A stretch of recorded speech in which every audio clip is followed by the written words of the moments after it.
Hi everyone and welcome to my studio. This is so exciting. My name is Gideon and I'm also known as Gideon's Light, and I'm here to be your creatively fit coach. So grab your canvas, grab your paints and your art journal and join me in my studio as I show you how profound it can be in your life if you allow some space to be creative. So join me now as I show you how.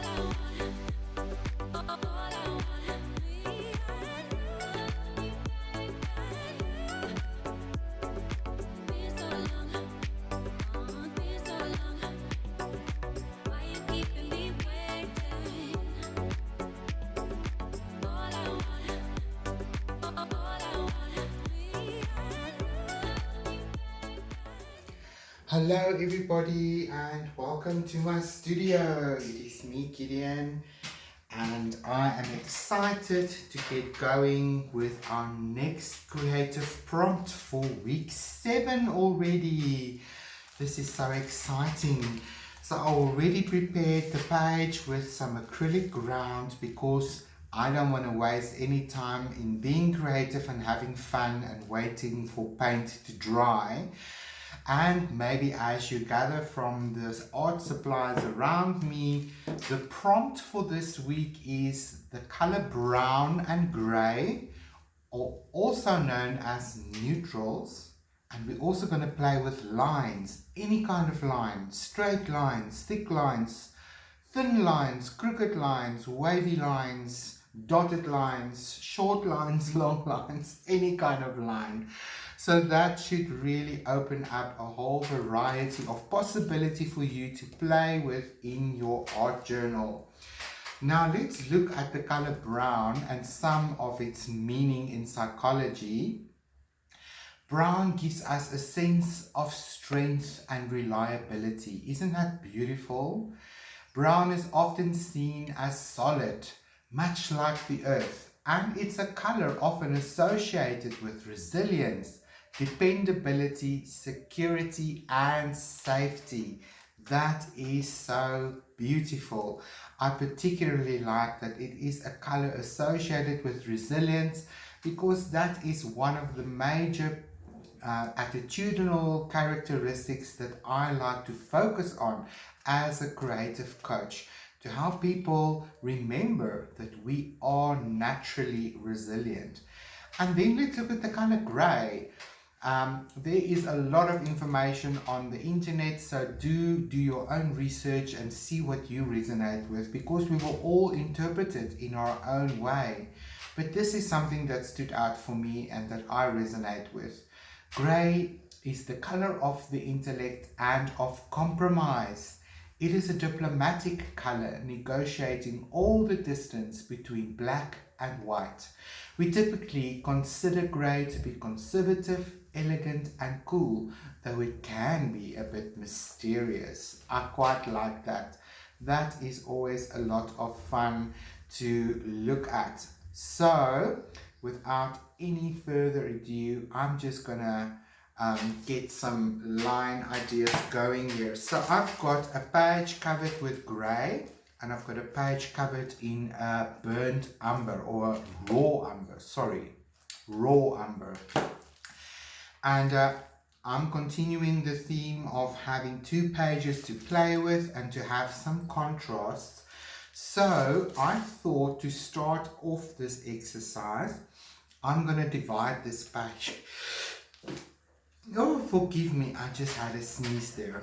Bless you. So I'm going to use some of my oil pastels here. And I thought of just, dividing my page into some sections to give it some interest. And we're starting to play with line work already, so that we have, some zones that we can play with, because it is always challenging to think of what you're gonna do next. And I always say to you guys, I like to be in the moment. I don't like to over prepare.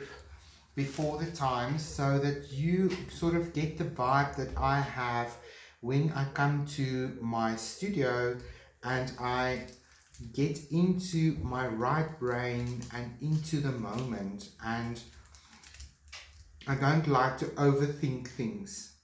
So right now I'm just using some oil pastel here, and this is just one of the browns, and I'm just really starting to activate my page. I've got these two neutral grounds to play with, and I just want to begin to experiment with this whole feeling of what does line work look like for me, what would inspire me on this page, having some textures, having some line works, and then to explore the mirage of multiple media that I tend to like to play with. So I normally find that the pencils don't work very well on, acrylic grounds, but sometimes it does, and then it can get a lot of fun. So I'm going to just continue to add some speed to my line work here so that it can be interesting. Let's create some chaos. Not everything needs to be so neat and planned. So I quite like that movement of coming off the page and creating some texture that we can play with later, and having some fun. There's no rules. Let's see if this lighter gray can be visible on this darker background. Well, not a lot of visibility there, but we do have some texture that we are creating on this page. So I will take a photograph afterwards so we can just lift this up to the camera, and hopefully you guys can see exactly what is transpiring on my page. Right, I really enjoyed playing with my bronze color on my Facebook Live that I have just completed. So I also want to bring some of this bronze into this page, and let's create a different line. So I'm going to use my square little brush, square flat brush, and I'm going to make some, let's make some circles using this as my line.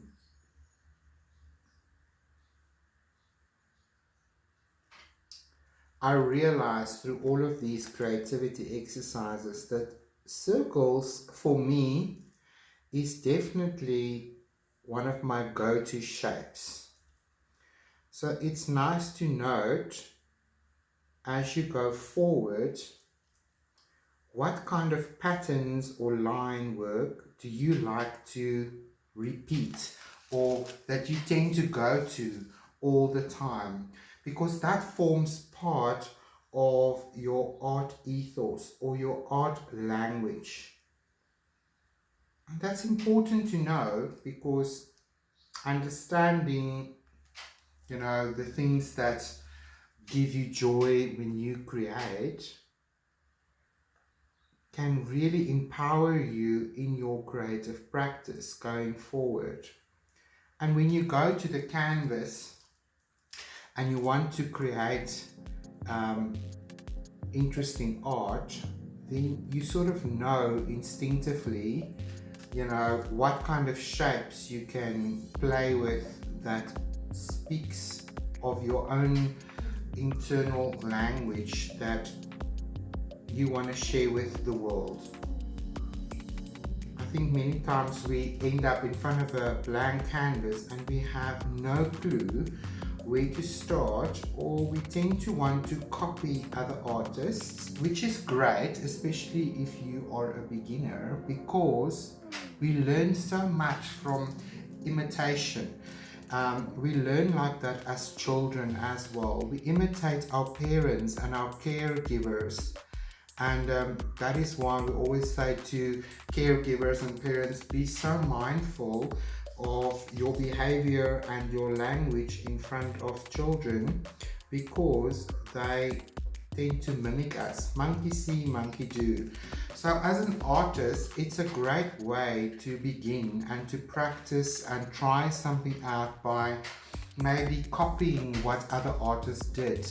And in that process, you discover something about your own art ethos. And I think that is quite natural and a normal way to sort of get going. So, what would be another type of line that I can make while I still have some of this color on here, and with the same brush? So I'm thinking I'm gonna add a drop of this antler brown to this bronze and make it a bit darker. Let's see what one drop will do. Ooh, it makes it slightly more golden. Okay, cool. Let's try this one as well. So I know there's a bit more blue in this brown. So neutrals really is a combination of all of your primary colors. So if you don't have a lot of browns and neutrals in your art supply store, what you can do is you can play with your primary colors, and that will always help you to mix interesting neutral colors. Remember, we always talk about be careful to create mud. When you mix too many of your colors together, you always end up with some kind of mud or neutral color. So do go to your studio, take out your primary colors, which is red, yellow and blue, and see how many neutral colors you can create by mixing them in different quantities together. An example would be to first create a secondary color, and a secondary color we create by mixing two primary colors together in usually equal proportions, sort of. So for example, if you add blue and yellow together, you would create a green. That would be a secondary color. But on the color chart, green is then also the opposite color to red. So I'm just going to show you here on the color chart. So if you mix blue and yellow together, you create green. And green is a complementary to red. And when you mix these two together, then you get what we call a neutral. Let me just see if this color chart shows me that. Not really right now, but anyway, you get the gist of it. So play with your colors that you have and see experimentation and play wise how many neutral shades you can create with the art supplies that you already have. Now, I love this bronze, this dark bronze that I created. Let's see where else we can add some variety. I'm going to add it as a line here.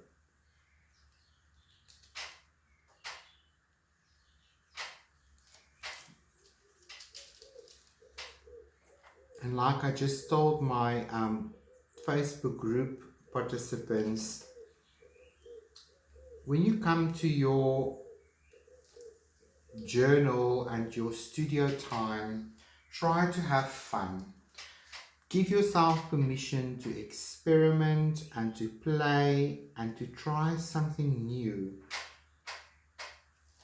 This is the time to just go back into your childhood state. Exercise your right brain by giving yourself permission in your art journal to just express yourself and have fun. Now, I'm going to try this again. I really want to mimic sort of a tree trunk. So some organic lines could be fun. And when we do something organic, it helps to just make sure that your lines aren't all perfectly straight, but that there is some relationship to these lines. And I couldn't remember the word for these, but these would be like the tree nodes where um, another branch grew out.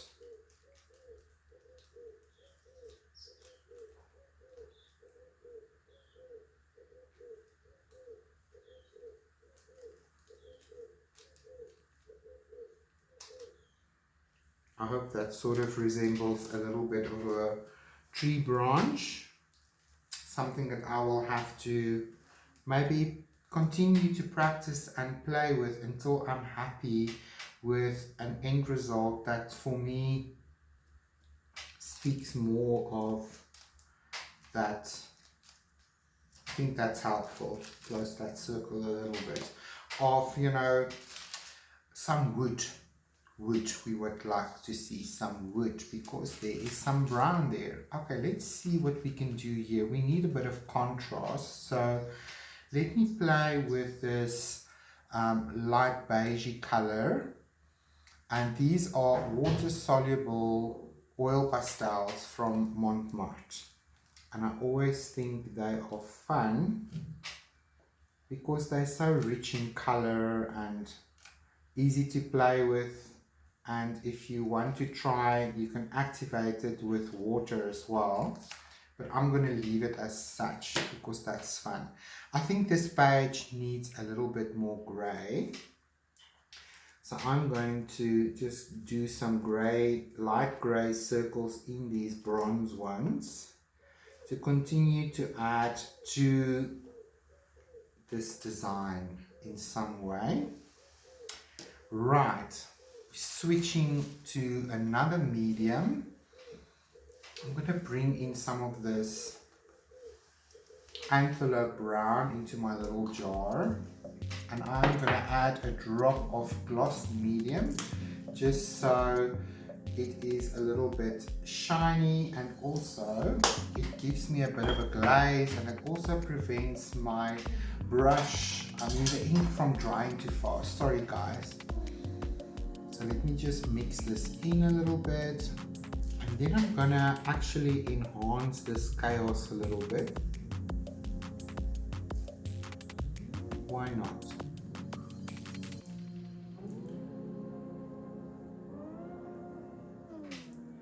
Because we want to see a variety of line work,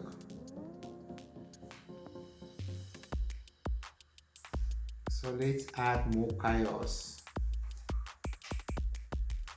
How many of you are scared of chaos? I know a lot of people don't like to work with chaos. It's maybe a little bit out of control. But you know, when you have such order and structure in your design, some chaos would be another way to bring variety and visual interest to your page, because you can always quiet it down later if you feel it's too distracting or too busy.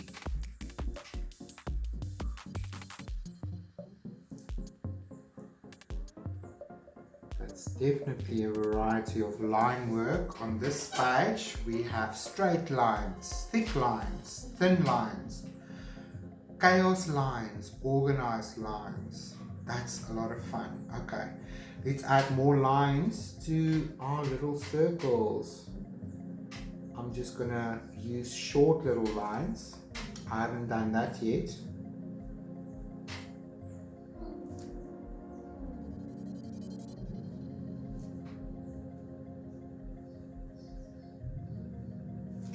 So if you're new to my page, welcome. Do hit that subscribe button so that you don't miss out on my weekly art prompt that I have committed to share with you guys in order to activate your creative heart and to get you guys going on a creative practice. And in this particular series of mine, I'm playing in this A5 Montmartre sketching journal as my art journal, and I'm quite looking forward to seeing all these pages completed with creative prompt exercises.